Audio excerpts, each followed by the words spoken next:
बिस्मिल्लाहिर्रहमानिर्रहीम। अस्सलाम वालेकुम। क्या हाल है स्टूडेंट्स? उम्मीद करती हूँ आप लोग बिल्कुल ठीक ठाक होंगे। एक्सरसाइज नंबर है 3.1। आज से यूनिट नंबर 3 स्टार्ट हो रहा है। यूनिट नंबर 3.1 की एक्सरसाइज है पहली। इसमें सॉल्व करने से पहले कुछ बेसिक चीज़ें मैं आप लोगों को बता दूँ। उससे पहले मैं पहले क्वेश्चन नंबर 1 पढ़ के बता देती हूँ आपको। इसमें कह रहा है examine the following algebraic expressions are polynomials. ठीक है, इसमें जो है हमने तीन इसके तकरीबन मुझे दिए हुए 6 पार्ट्स ना। इसको हमें बताना है कि पोलिनोमियल होता क्या है। उसको समझाने से पहले मैं आपको बता दूं कि एक्सप्रेशन से क्या मुराद है। एक्सप्रेशन का से मुराद होता है अगर कोई भी चीज़ हमें दी हुई है, जैसे ये सवाल मुझे क्वेश्चन पार्ट 1 दिया हुआ है 2xy की power 2 minus 3x square plus 5y3 minus 6। ऐसी ऐसी वर्ड्स या ऐसे अल्फाज जिसमें इक्वल का निशान ना हो, यानी कि ये चीज़ आपके किसी इक्वल के बराबर ना हो या ज़ीरो के बराबर ना हो, तो वो क्या कहलाती है? वो एक्सप्रेशन कहलाती है। अगर इक्वल का निशान आ जाता है तो वो इक्वेशन कहलाती है। ठीक है, एक्सप्रेशन और इक्वेशन में क्या फ़र्क होता है? बेसिक चीज़ ये होती है कि इसमें इक्वल का निशान नहीं होता है, तो ये एक्सप्रेशन कहलाता है। और अगर इक्वेशन इक्वल का निशान होगा तो क्या होगा? वो इक्वेशन कहलाता है। दूसरी चीज़, पॉलिनोमियम से क्या मुराद है? उससे मुराद ये होता है कि उसके लिए दो चीज़ें हम देखते हैं। नंबर 1 कि जो भी आपको दी हुई है एक्सप्रेशन, उसमें जो है आपके पास वेरिएबल दो हों, दो से नहीं हो बल्कि एक हो। वेरिएबल से क्या मुराद है? जैसे वेरिएबल ये है एक्स और वाई, यहाँ पर अब ये एक्स है, यहाँ पर भी वाई है। कितने वेरिएबल है? यहाँ पर दो है। तो पॉलिनोमियल के लिए ज़रूरी है कि जो आपके पास वेरिएबल हो वो कितनी हो? वो एक हो। इसके अलावा सेकंड कंडीशन ये हो कि इनकी जो पावर होती हो वो होल नंबर हो। होल नंबर से क्या मुराद है? होल नंबर आपको मैंने बताया था कि होल नंबर स्टार्ट होता है 0 1 2 3। तो ये अगर होंगे किसी की पावर तो वो फिर क्या होगा? पॉलिनोमियम होगा। पॉलिनोमियम के लिए मैंने क्या कंडीशन बताई? एक तो आपके पास वेरिएबल एक होना चाहिए, दूसरा आपके पास जो वेरिएबल की जो पावर्स हो वो कितनी हो? वो भी होल नंबर हो। चलिए जी, अब हम सवाल शुरू करते हैं। इसका पहला पार्ट है, इसमें दिया है इसने इक्वेशन मुझे एक्सप्रेशन दी हुई है 2xy² minus 3x square plus 5y3 minus 6। अब यहाँ पर आप देखिए कि वेरिएबल कितने दिए हुए हैं? वेरिएबल यहाँ पर दो दिए हुए। कौन कौन से? x और y। तो पॉलिनोमियल के लिए क्या है कि एक ही वेरिएबल हो, तो ये क्या होगा? हम यहाँ पर लिख देंगे नॉट पॉलिनोमियल। पॉलिनोमियल,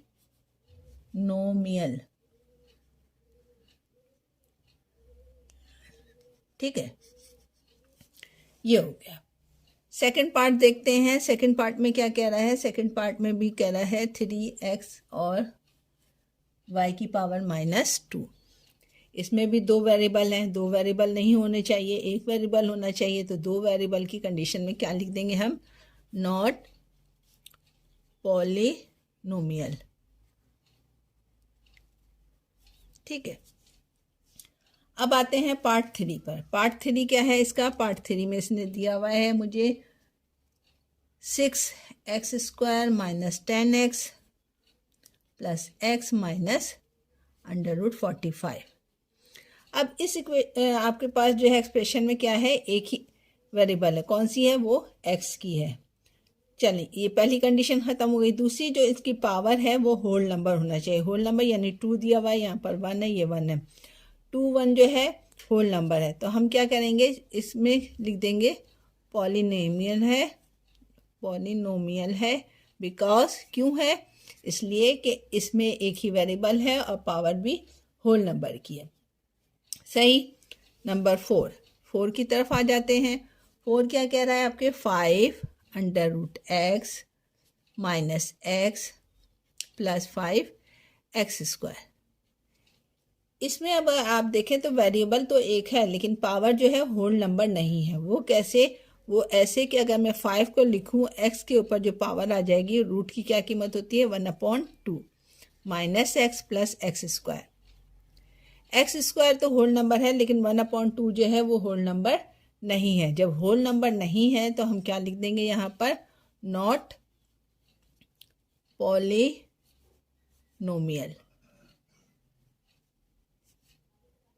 ठीक है। नंबर 5 वेरी एक्सप्रेशन बताते हैं। नंबर 5 पे क्या दिया हुआ है मुझे, 2/x+2।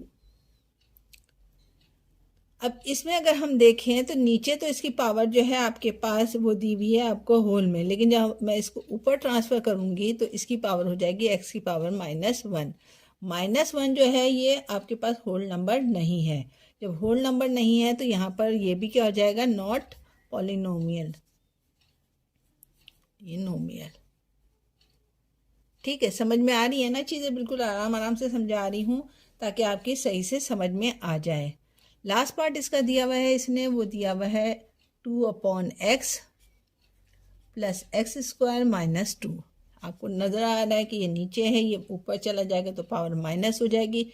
-1 जो है होल पावर नहीं है। होल पावर नहीं है तो जब नहीं होता है होल पावर तो फिर हम क्या लिखते हैं, यहाँ पर भी लिख देते हैं नॉट पॉलिनोमियल।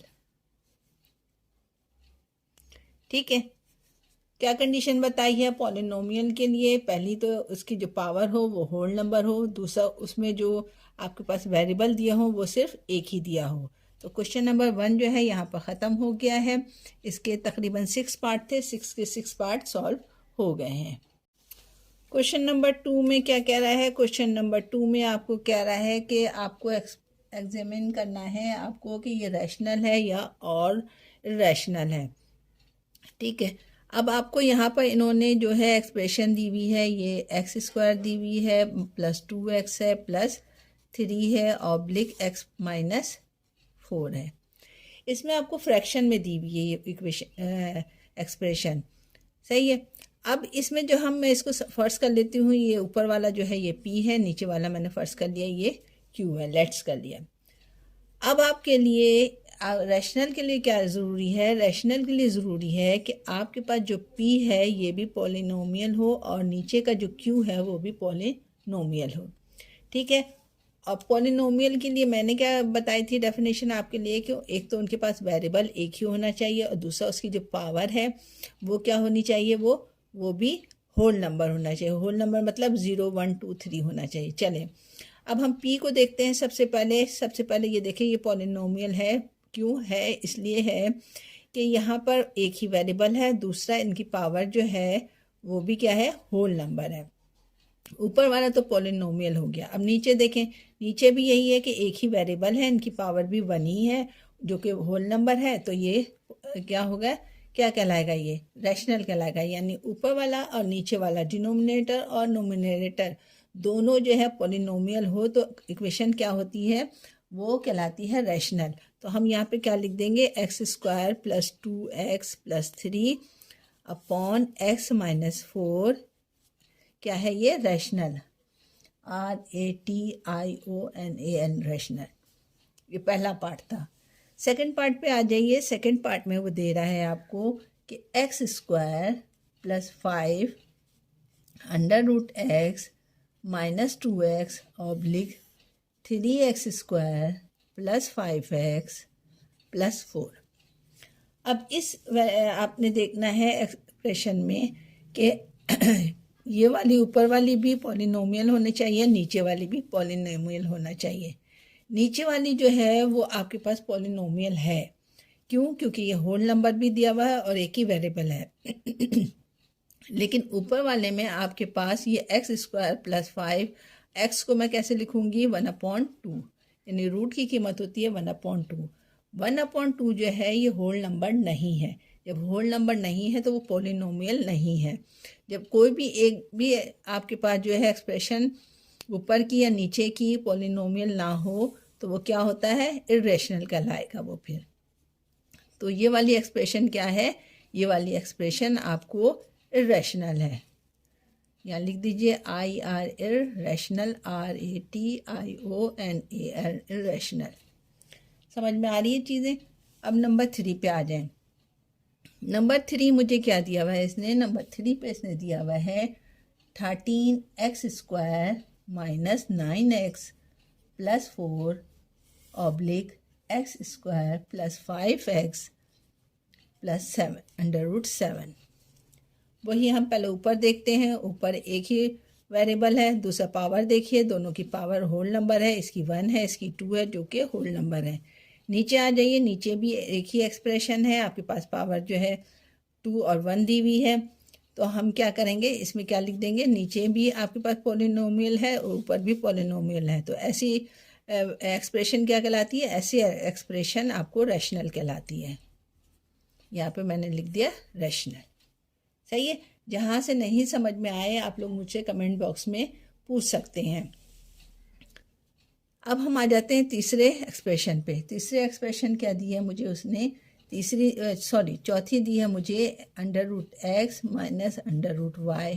नीचे दिया हुआ है √x प्लस √y।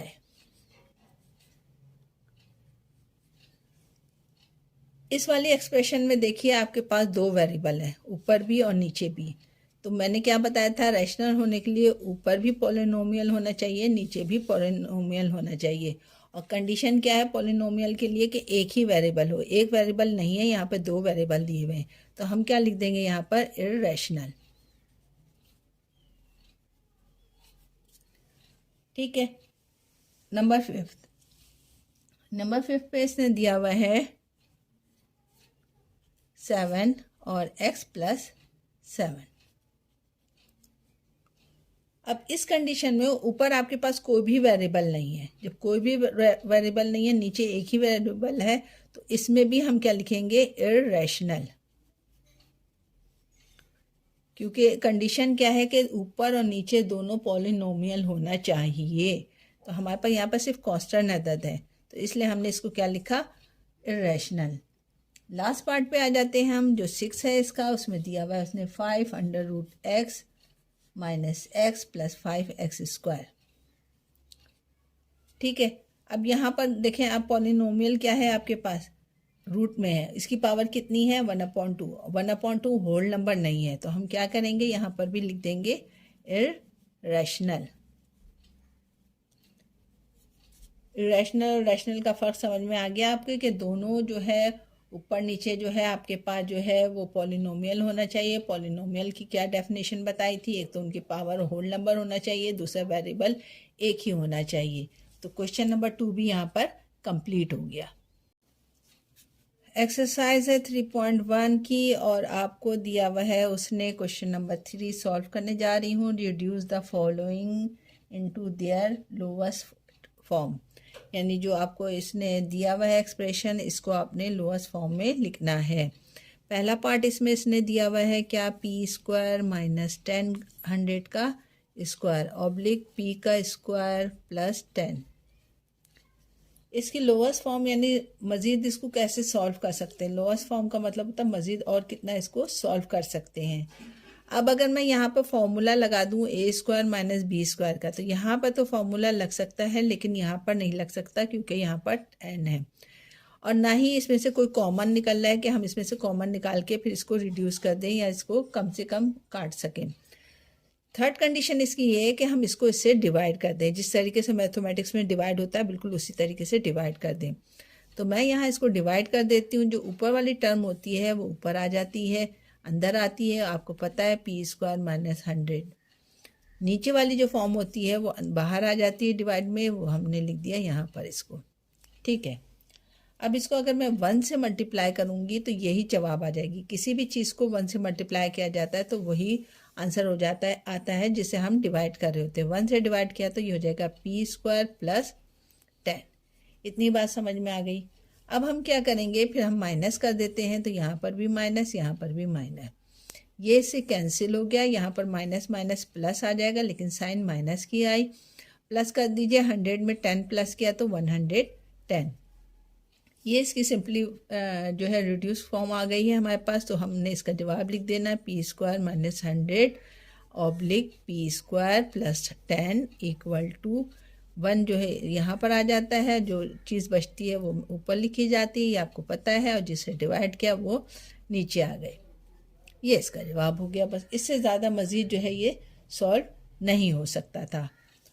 समझ में आया कि किस तरीके से किया हमने? ऊपर वाली फॉर्म को अंदर रखा, नीचे वाली एक्सप्रेशन को बाहर रखा, 1 से डिवाइड किया, साइनेज चेंज कर दी, माइनस माइनस प्लस हो गया, 100 में 10 प्लस किया तो 110, माइनस का माइनस, क्योंकि बड़े नंबर के साथ माइनस की साइन थी।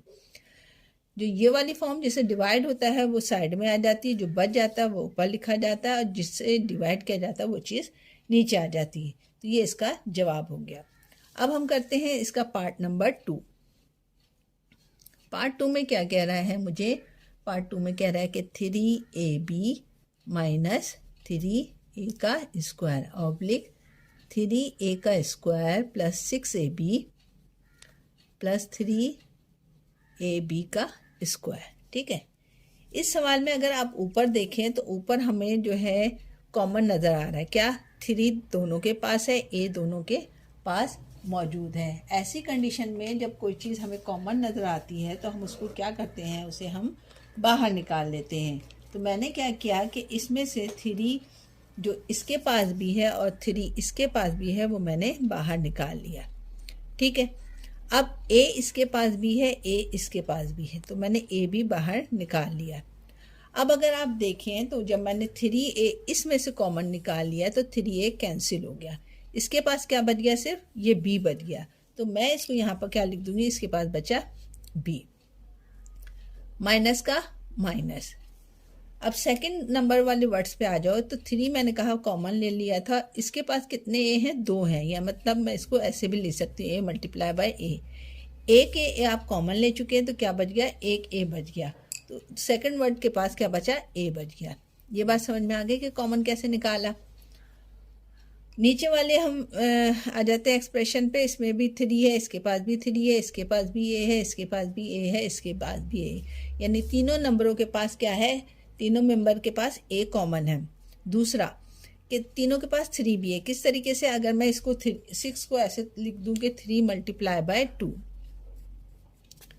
तो आप देखिए कि 3 इसके पास भी है, 3 इसके पास भी आ गया, 3 इसके पास भी आया। 3 मैंने इसमें से कॉमन निकाल लिया। और क्या कॉमन निकला? a इसके पास, a इसके पास, a इसके पास, तो a भी इसके पास से कॉमन निकल गया। अब आ जाते हैं पहले वर्ड्स के पास। इसके पास अब आप आ जाइए, आपने 3 कॉमन ले लिया, 2 a थे, a के बाहर ले लिया, कितने a बच गए इसके पास? इसके पास आपने कहा एक a बचा, क्योंकि एक इसका बाहर आ गया। अब आ जाएगा प्लस का निशान। 3 आपने कॉमन ले लिया, a आपने कॉमन ले लिया, क्या बच गया इसके पास? 2 और b। हमने यहाँ पर लिख दिया 2 और b। तोड़ तोड़ के इसीलिए बता रही हूँ ताकि आपकी समझ में सही से आ जाए। थर्ड वर्ड्स के पास आते हैं। प्लस का प्लस उतार लिया मैंने, 3 कॉमन ले लिया, आपने a कॉमन ले लिया, क्या बच गया इसके पास? सिर्फ b स्क्वायर बच गया। आपने लिख दिया यहाँ पर b का स्क्वायर। इतनी बात समझ में आ गई। 3a इसके पास भी है, 3a इसके पास भी है, दोनों कैंसिल हो गए। क्या बच गया ऊपर? b minus a oblique a plus, sorry इसके पास सिर्फ b बचा, 2b प्लस b का स्क्वायर। और यही इसका जवाब हो गया है। सही। क्या किया मैंने? ऊपर मैंने 3a कॉमन ले लिया था, इसके पास 3a कॉमन ले लिया, इसके पास बचा b, माइनस का माइनस, 3 कॉमन ले चुकी थी, एक a कॉमन ले लिया था, इसके पास बच गया एक a। नीचे आए हम तो 3a हमने यहाँ से कॉमन लिया है, 2a थे, इसके पास एक a बच गया, प्लस का प्लस, 3 2 6 होता है, 3 कॉमन ले लिया था, 2 बच गया, 2 मैंने यहाँ पर उतार लिया, a कॉमन ले लिया था, b बच गया, प्लस 3a कॉमन ले लिया था, इसे b स्क्वायर बच गया तो b स्क्वायर लिख दिया। फिर क्या किया? 3a को 3a से कैंसिल कर दिया, हमारे पास बचा b minus a plus 2b plus b square. यही इसका जवाब हो गया। समझ में आ गया सही से या नहीं? आ रहा है ना? आसानी से समझा रही हूँ मैं, ताकि खोल खोल के बता रही हूँ ताकि आपको सही से डिफाइन हो सके। थर्ड हम आ जाते हैं a minus B oblique a plus B, a plus B multiply by a square plus A B oblique 2a square minus 2b square. सही। पहले वाले एक्सप्रेशन पे आओ तो a माइनस बी है, कुछ भी कॉमन नहीं है। नीचे भी देखो तो कुछ कॉमन नहीं है, तो मैंने इसको ऐसे ही उतार लिया, a माइनस बी और a प्लस बी। ठीक है, मल्टीप्लाई। इन दोनों में क्या कॉमन है बताओ? इन दोनों में देखो a इसके पास भी है, a इसके पास भी है, तो मैंने क्या करा, यानी इसके पास 2a थे तो मैंने a के जो है इसका कॉमन बाहर निकाल लिया। यहाँ क्या बच गया आपके पास, 2a में से 1 ले लिया, 1 बच गया, प्लस a से कॉमन ले चुकी हूँ, जो कि आप अगर कैंसिल कर दो तो a कॉमन ले लिए, क्या बच गया इसके पास, b बच गया, तो यहाँ बच गया b। नीचे आ जाइए, नीचे मैंने कहा कि दोनों के पास 2 कॉमन है, 2 मैंने कॉमन ले लिया, अंदर बच गया a स्क्वायर, इसके ये कॉमन ले लिया तो बच गया a स्क्वायर माइनस 2 कॉमन ले लिया, क्या बच गया b स्क्वायर। इतनी बात समझ में आ गई, कोई मुश्किल तो नहीं हो रही ना? हाँ, चलें आगे मज़ीद हल करते हैं। ये चीज़ मैंने ऐसी उतार ली है, इसको नीचे भी मैंने ऐसे उतार लिया है। अब यहाँ multiply a plus B upon 2। आपको इसका फॉर्मूला पता है ना, a square minus B square का क्या होता है? a square minus B square का फॉर्मूला है a square minus B square बराबर होता है किसके, a माइनस बी और a प्लस बी के। ठीक है, यानी ये पूरी चीज़ बराबर होती है इसके। तो मैंने क्या किया कि इस पूरी चीज़ की जगह पे क्या लिख दिया, a माइनस बी और a प्लस बी लिख दीजिए यहाँ पर, a माइनस बी और a प्लस बी। इतनी बात समझ में आ गई, कोई मुश्किल कोई परेशानी नहीं ना? चलें अब आगे सॉल्व करते हैं। a प्लस बी से इसका a प्लस बी कट गया, कैंसिल हो गया। a माइनस बी से a माइनस बी ऊपर वाला कट गया, ऊपर नीचे काट सकते हैं। ठीक है, बाकी और देखिए कुछ कटता है नहीं, ऊपर सिर्फ क्या बच गया आपके पास, a और ये 2 और a प्लस बी लिख दीजिए इसी को। ऊपर बचा मेरे पास a, नीचे बचा 2 और a प्लस बी। ये इसका जवाब हो गया आंसर। कोई मुश्किल कोई परेशानी नहीं ना? बस आसानी से समझ आना चाहिए और कुछ नहीं है। पार्ट 3 पे आ जाते हैं। पार्ट 3 कह रहा है इसमें मुझे क्वेश्चन नंबर पार्ट 4 है मेरे पास। हाँ, x प्लस वाई का स्क्वायर माइनस z का square upon x plus Y plus z। ठीक है, ये सवाल है आपके पास। इसमें आप समझ लीजिए ये पूरा a है का स्क्वायर माइनस b का स्क्वायर। ठीक है, यानी x प्लस वाई को आपने फर्स्ट कर लिया, ये a है, ये पूरा क्या है b है। a का स्क्वायर माइनस b का स्क्वायर मैंने ऊपर आपको बताया है a minus B a plus b के बराबर होता है। a माइनस बी क्या है आपके पास, अब मैं इसको इस तरीके से पहले लिख के समझा देती हूँ। x प्लस वाई ये आपके पास a हो गया, माइनस b क्या हो गया आपके पास, z का square upon x plus Y plus z। ये मैंने ऐसे उतार लिया। ठीक है, किसके बराबर होता है, एक दफ़ा माइनस में एक दफ़ा प्लस में लिख दीजिए, x plus Y plus z। ठीक, और एक दफ़ा माइनस में लिख दिया मैंने, a क्या है, x प्लस वाई है, फिर माइनस z, यानी एक दफ़ा माइनस को b के साथ लिखा। अब ये देखिए आप पूरा, अगर मैं दोबारा से समझा दूँ आपको, ये पूरा a plus B a minus B. ठीक है, नीचे वाले वर्ड्स आप ऐसे ही उतार लीजिए जो आपको गिवन था, x plus Y plus z। ये वाली वैल्यू इस वैल्यू से कट गई। ठीक है, आपके पास क्या बचा, ऊपर सिर्फ बचा आपके पास x plus Y minus z। ये इसका आंसर हो गया। ये था पार्ट नंबर आपके पास 4। जी, पार्ट 5 पे हम आ जाते हैं। ये सवाल दिया, इस एक्सप्रेशन इसने ये दी हुई है, m का square minus 6m 3m plus 15 और 2m माइनस 12। ठीक है, पहली वाली एक्सप्रेशन में आप देखो क्या चीज़ कॉमन है, m इसके पास भी है, m इसके पास भी है। तो मैंने क्या कहा, इन दोनों के पास से m को बाहर निकाल लो। अब यहाँ मैंने जब m को बाहर निकाला तो इसके पास क्या बचा, इसके पास 2m थे। ठीक है ना, इसके पास कितने m थे, 2 थे। 2 में से जब एक बाहर निकल गया तो कितने m बच गए, एक m बच गया, यहाँ पे मैंने लिख दिया एक m, माइनस का माइनस उतार लिया, ये m कॉमन ले चुके हो, क्या बचा आपके पास 6। इतनी बात समझ में आ गई। अच्छा जी, आगे बढ़िए। आगे यहाँ पर 3 इसके पास भी कॉमन है, 3 इसके पास भी कॉमन है। कैसे? मैं इसको यूँ लिख सकती हूँ 3 5 ज़ा 15, ठीक है, यानी 3 इसके पास भी आ गया, 3 इसके पास भी आ गया, तो मैंने निकाल लिया यहाँ से 3 कॉमन। इसके पास बच गया m प्लस, और यहाँ पर 3 कॉमन ले चुके हो, क्या बच गया सिर्फ 5। समझ में आया कॉमन कैसे निकाला है मैंने या नहीं? आ गया। चलें जी, अब हम करते हैं क्या, नीचे वाले भी देख लेते हैं नीचे क्या कॉमन है। नीचे 2 कॉमन है। किस तरीके से? मैंने कहा कि 2 इसके पास भी है, और मैं इसको यूँ भी लिख सकती हूँ 2 6 ज़ा 12, तो 2 इसके पास भी हो गया, 2 इसके पास भी कॉमन हो गया, तो मैंने 2 कॉमन बाहर निकाल लिया। अब इसके पास क्या बचा? सिर्फ m बचा। साइन डाला माइनस की, 2 कॉमन ले चुके हो, क्या बचा? 6 बच गया। उससे मुझे फ़ायदा क्या हुआ? उससे मुझे ये फ़ायदा हुआ कि m-6 ऊपर भी है, m-6 नीचे भी है, तो ये दोनों क्या हुए? ये कैंसिल हो गए। ऊपर क्या बच गया आपके पास? 3 और m प्लस 5। नीचे बचा आपके पास सिर्फ 2। ये इसका आंसर हो गया क्वेश्चन नंबर पार्ट 5 का, क्वेश्चन नंबर 3 का। ठीक है, अब हम चलते हैं पार्ट नंबर 6 की तरफ।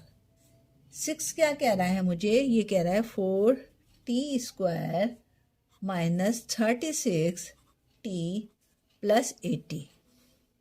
नीचे आ जाओ, नीचे क्या लिखा हुआ है इसने? नीचे लिखा है इसने 4t माइनस t स्क्वायर और 5 माइनस t। सही। सबसे पहले तो आप देखो कॉमन क्या है। ऊपर आपको नज़र आ रहा है 4 कॉमन है। कैसे? यहाँ पर है 4 9 ज़ा 36, ठीक है, और इसको अगर 4 से डिवाइड करोगे तो ये 4 20 ज़ा 80। सही।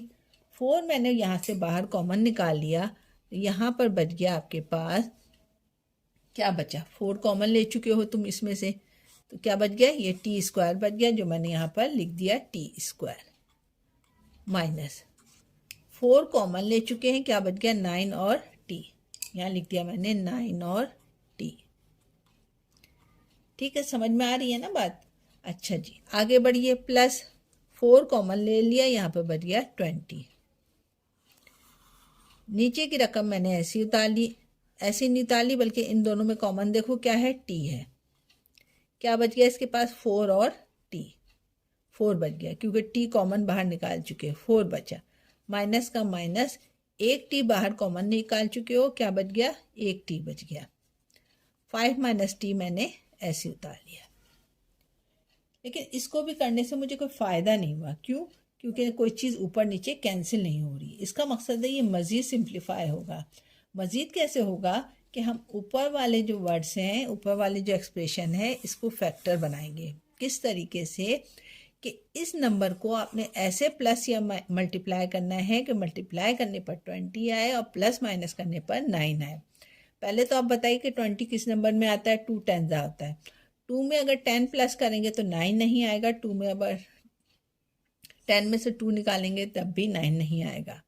तो हमने ये कहा कि इसको अगर मैं 5 मल्टीप्लाई बाय 4 करूँ तो 5 4 ज़ा कितना हो जाता है? 20 हो जाता है। और 5 में अगर 4 में जमा किया जाएगा तो क्या हो जाएगा? 9 हो जाएगा। तो फैक्टर इसी तरीके से करते हैं कि कोने वाले नंबर को ऐसे मल्टीप्लाई करना है कि प्लस माइनस करने पर बीच वाला नंबर आ जाए।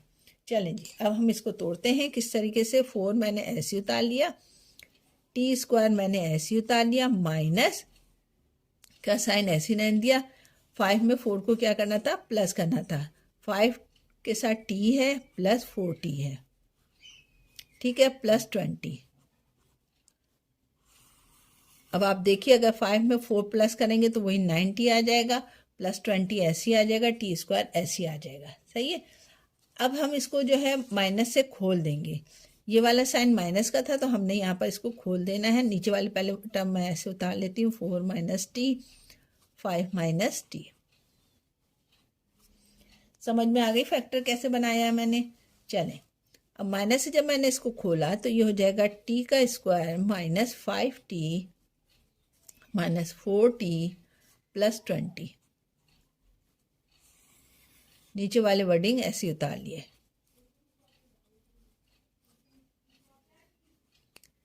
इतनी बात समझ में आ गई, ठीक है।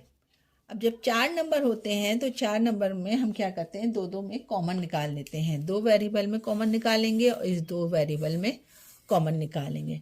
सही है, तो हम निकालना शुरू करते हैं। 4 ऐसे ही उतार लिया मैंने। इन दोनों में क्या कॉमन था, टी कॉमन है, ठीक है। एक टी यहाँ से कॉमन ले लिया, कितने टी बचे इसके पास, 1 बच गया। माइनस ये टी कॉमन ले चुके हो, क्या बच गया आपके पास, 5। यहाँ पर यही वाली साइन आ जाती है।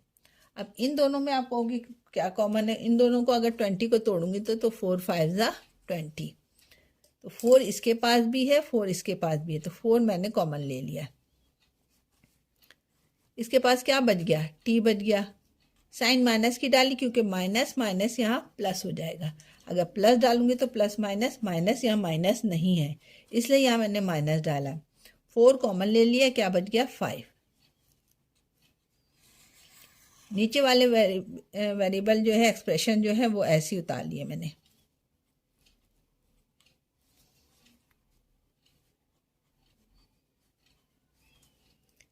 इतनी बात समझ में आ गई आपकी। थोड़ा सा लेंथी सवाल हो गया है, लेकिन सही से समझिएगा इसको। ये दोनों ब्रैकेट हमेशा एक जैसी आनी चाहिए। अगर यहाँ t-5 है तो सेकंड ब्रैकेट में भी t-5 ही आना चाहिए। तो मैंने इसको क्या किया, मैंने अब इन दोनों ब्रैकेटों को एक दफ़ा लिख लिया, यानी t-5 एक दफ़ा लिख लिया, और ये वाले नंबर और ये वाला नंबर एक जगह ब्रैकेट में कर दिया।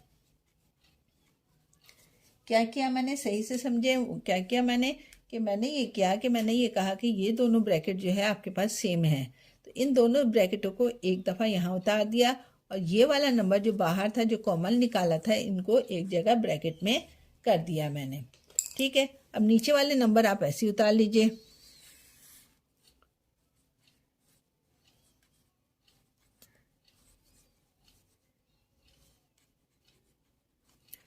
ये उतार लिया मैंने, लेकिन फैक्टराइजेशन से मुझे कोई फ़ायदा नहीं हुआ क्योंकि ये कैंसिल नहीं हो रहा। मुझे चाहिए t-5, यहाँ पर है 5 माइनस टी। मुझे चाहिए t-4, यहाँ पर है 4 माइनस टी। तो उस कंडीशन में मैं क्या करूँगी कि नीचे भी मैं माइनस कॉमन ले लेती हूँ।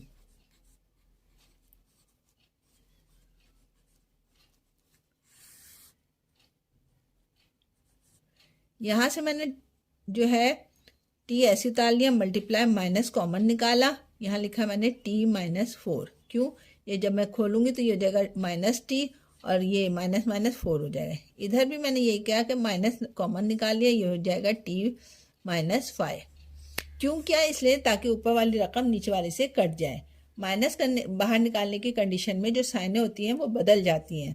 इसकी माइनस थी तो इसकी प्लस हो गई, इसकी प्लस थी तो इसकी माइनस हो गई। उससे मुझे ये फ़ायदा हुआ कि ये t-4 से t-4 कट गया, t-5 से t-5 कट गया। ऊपर सिर्फ मेरे पास क्या बच गया, ऊपर बचा 4, नीचे बचा माइनस को माइनस से मल्टीप्लाई कीजिए, माइनस माइनस प्लस हो गया, और t का t हो गया यहाँ पर, यानी यही इसका आंसर हो गया। ये माइनस मिलके प्लस हो गया, और प्लस को t के साथ लिखा तो प्लस लिखा नहीं जाता, तो यहाँ पर से बच गया t, ऊपर मेरे पास बचा 4। पार्ट नंबर जो है ये इसका था 5th, जो कि यहाँ 6 था, जो कि यहाँ पर कंप्लीट हो गया। थोड़ा सा लेंथी था, फैक्टराइजेशन वाला था, जो कि मैंने आसानी से आपको समझा दिया है। जहाँ से नहीं समझ में आया मुझसे दोबारा पूछ लीजिएगा। 7 पार्ट है, क्वेश्चन नंबर पार्ट 7 है, क्वेश्चन नंबर 3 है।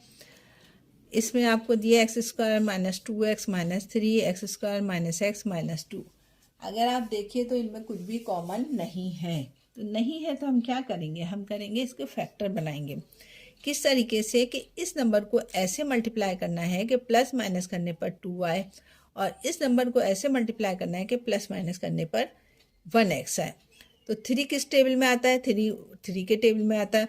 अगर मैं 3 को मल्टीप्लाई करूँ 1 से तो ये आ जाएगा 3 1 ज़ा 3, और 3 में से अगर मैं 1 को माइनस करूँगी तो मेरे पास बीच वाला नंबर 2 है वो आ जाएगा। तो मैंने इसको इसी तरीके से लिखा कि x² माइनस बाहर निकाल लिया, 3 में से मैंने क्या माइनस करना है, 3x में से मैंने माइनस किया 1x, यानी 3 माइनस 1 इक्वल टू 2 माइनस 3। ठीक है, इसको कैसे थोड़ा समझ में आ गया। 3x में से 1x को माइनस करेंगे तो 2x आ जाएगा, 3 को 1 से मल्टीप्लाई करेंगे तो 3 आ जाएगा। नीचे भी यही करेंगे हम, कि 2 को ऐसे मल्टीप्लाई करेंगे कि 2 आए और प्लस माइनस करने पर मेरे पास 1 आए। 2 1 जा 2, और 2 में से अगर मैं 1 माइनस करूँगी तो 1 आ जाएगा। तो मैंने इसको इसी तरीके से लिखा 2x माइनस x 1x और माइनस 2। ये बात समझ में आ गई आपकी सही से। चलें अब ब्रैकेट खोल देती हूँ मैं। एक्स स्क्वायर ये हो जाएगा माइनस 3x, ये हो जाएगा minus minus plus x, minus 3 बाहर वाला उतर गया। नीचे भी यही कीजिए, एक्स स्क्वायर माइनस 2x हो जाएगा, ये हो जाएगा minus minus plus x minus 2। ठीक है, जब भी 4 वेरिएबल होते हैं तो हम क्या कर 4 वेरिएबल होते हैं तो 2 करके हम उसमें कॉमन निकाल लेते हैं। अब हम कॉमन किस तरीके से निकालेंगे, इन दोनों में कॉमन निकालना है और इन दोनों में कॉमन निकालना है। नीचे भी यही, इन दोनों में कॉमन और इन दोनों में कॉमन। तो ऊपर वाले में क्या कॉमन है, इन दोनों के पास कॉमन निकला मेरे पास x। 2x थे, इसके पास 1x कॉमन ले लिया, कितने x बच गए, 1x बच गया, माइनस x कॉमन ले लिया, क्या बच गया 3, प्लस इन दोनों में कुछ भी कॉमन नहीं है। जब कुछ भी कॉमन नहीं होता तो बाहर निकाल लेते हैं हम 1 और अंदर वाली रकम ऐसी उतार लेते हैं। समझ में आ गई बात। इन दोनों में कॉमन क्या है, x, इसके पास बच गया 1x क्योंकि 1x बाहर निकाल लिया, माइनस ये x कॉमन ले चुके हैं, इसके पास बच गया 2। इन दोनों में कुछ भी कॉमन नहीं है। जब कुछ भी कॉमन नहीं होता तो 1 ले लेते हैं और अंदर वाली वर्डिंग ऐसी उतार लेते हैं। सही। ऊपर देखिए तो दोनों ब्रैकेटें सेम आई हैं तो उनको एक जगह लिख दिया मैंने एक दफ़ा, और इसको एक दफ़ा एक ब्रैकेट में लिख दिया। नीचे भी यही किया कि दोनों ब्रैकेट सेम थी तो उनको एक दफ़ा लिखा कॉमन में, और बाहर क्या बच गया x+1, उनको एक जगह कॉमन कर ब्रैकेट में कर दिया। उससे फ़ायदा मुझे ये हुआ कि x+1 और x+1 कट गया, मेरे पास सिर्फ जवाब आ गया x-3 और x-2, जो कि इसका जवाब है। ये यहाँ पर कंप्लीट हो गया पार्ट 7। पार्ट 8 में आ जाते हैं हम। क्या है पार्ट 8 में, वो मुझे कह रहा है कि 4x² plus 24x plus 36 oblique 3x² minus 27। सही। सबसे पहले ऊपर देखिए कॉमन है, क्या कॉमन है आपके पास, कॉमन है 4। किस तरीके से, अगर मैं इसको तोड़ दूंगी तो 4 6 जा 24 और 4 9 जा 27, यानी 4 इसके पास भी है, 4 इसके पास भी है, 4 इसके पास भी है। तो मैंने निकाल लिया 4 कॉमन। अब क्या बच गया इनके पास, इसके पास बचा x² जो मैंने लिख दिया, प्लस 4 कॉमन ले लिया, 6 बच गया, 6 और ये x बच गया, प्लस 4 कॉमन ले लिया, क्या बच गया 9। इतनी बात समझ में आ गई। इसी तरीके से नीचे भी यही किया मैंने कि देख रही हूँ मैं कि 3 कॉमन है, 3 इसके पास भी है, 3 इसके पास भी है। किस तरीके से, 9 3 जा 27।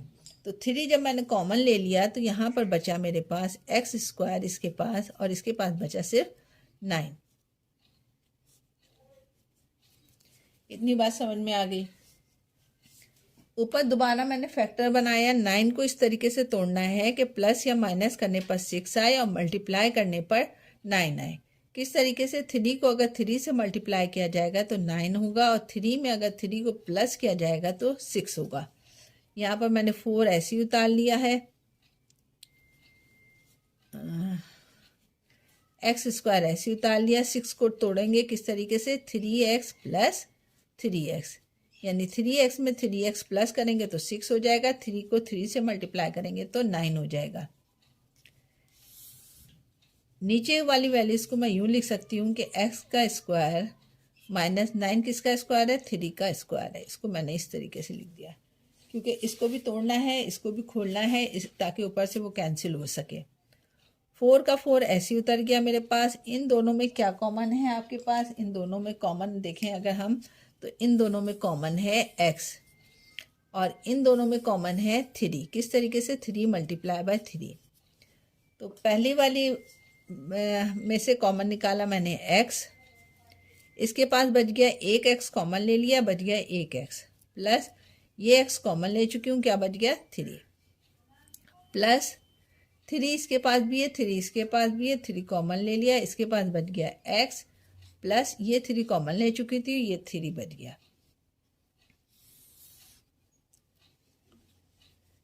मैंने पीछे आपको एक फॉर्मूला बताया था ए स्क्वायर माइनस बी स्क्वायर का, किसके बराबर होता है? ए स्क्वायर बी स्क्वायर बराबर होता है ए माइनस बी और ए प्लस बी के। ठीक है, ये यहाँ पर मैं इसको ए फर्स्ट कर रही हूँ, ये बी फर्स्ट कर रही हूँ, तो ये ए माइनस बी और ए प्लस बी के बराबर हो जाएगा, यानी एक्स माइनस 3 और एक्स प्लस 3। इतनी बात समझ में आ गई। अब क्या करेंगे हम, ये दोनों की जगह पर कॉमन निकाल के एक दफ़ा लिख देते हैं हम, ये हो जाएगा x प्लस 3, एक दफ़ा लिख दिया, इसको और इसको एक ब्रैकेट में कर देंगे, यानी x प्लस 3 एक जगह हो गया। नीचे क्या है आपके पास? नीचे आपके पास बच गया, सॉरी ये 3 हो रहा है, 3 x minus 3 x plus 3, x plus 3 से x प्लस 3 आपका कैंसिल हो गया। ऊपर क्या बच गया? 4 x प्लस 3, नीचे बचा आपके पास 3 x माइनस 3। यही इसका जवाब हो जाएगा आपके पास। ये था पार्ट नंबर 8 जो कि कंप्लीट हो गया। अब इसका लास्ट पार्ट है, 9th पार्ट है क्वेश्चन नंबर 3 का। वो क्या कह रहा है? y प्लस z, और कह रहे हैं कि y का square minus 2yz plus z का स्क्वायर, ये ब्रैकेट नहीं है यहाँ पर, और नीचे कह रहे हैं वो आपको y स्क्वायर प्लस y और z। दोबारा से सवाल टैली कर देते हैं, y plus z, y square minus 2yz plus z का square, y square y plus z। चलें जी, अब इसको सॉल्व करते हैं हम। किस तरीके से सॉल्व होगा ये मैंने लिख दिया, y प्लस z, इसमें देखें कुछ कॉमन है, नहीं है कॉमन, मैंने इसको ऐसे ही उतार लिया, 2yz प्लस z का स्क्वायर। इसमें से कॉमन निकाल लेते हैं, क्या कॉमन है? y। क्या बच गया आपके पास? यहाँ पर 2y थे, एक y कॉमन ले लिया, एक y बच गया, प्लस ये y कॉमन ले चुके हैं, यहाँ पर क्या बच गया? z। अब क्या करें भाई, अब ये y प्लस z से y प्लस z कैंसिल हो गया, आपके पास बच गया y square minus 2yz plus z का स्क्वायर ऑब्लिक y। ये भी इसका जवाब हो सकता है, लेकिन अगर हम इसको मज़ीद सिंप्लीफाई करना चाहें तो ये फॉर्मूला बन रहा है ए स्क्वायर ए माइनस बी का होल स्क्वायर। किस तरीके से आपको मैं बताऊं कि a माइनस बी का होल स्क्वायर बराबर होता है a का square minus 2ab plus b का स्क्वायर। अगर मैं देखूं तो ये है a का स्क्वायर माइनस 2, a क्या था आपके पास? y है, b क्या है आपके पास? z है, प्लस z का स्क्वायर। तो मैं इसको यूँ भी लिख सकती हूँ, y माइनस z का होल स्क्वायर ऑब्लिक y। ये इसका जवाब हो जाएगा। क्वेश्चन नंबर 3 यहाँ पर कंप्लीट हो गया है। एक्सरसाइज थी 3.1 की।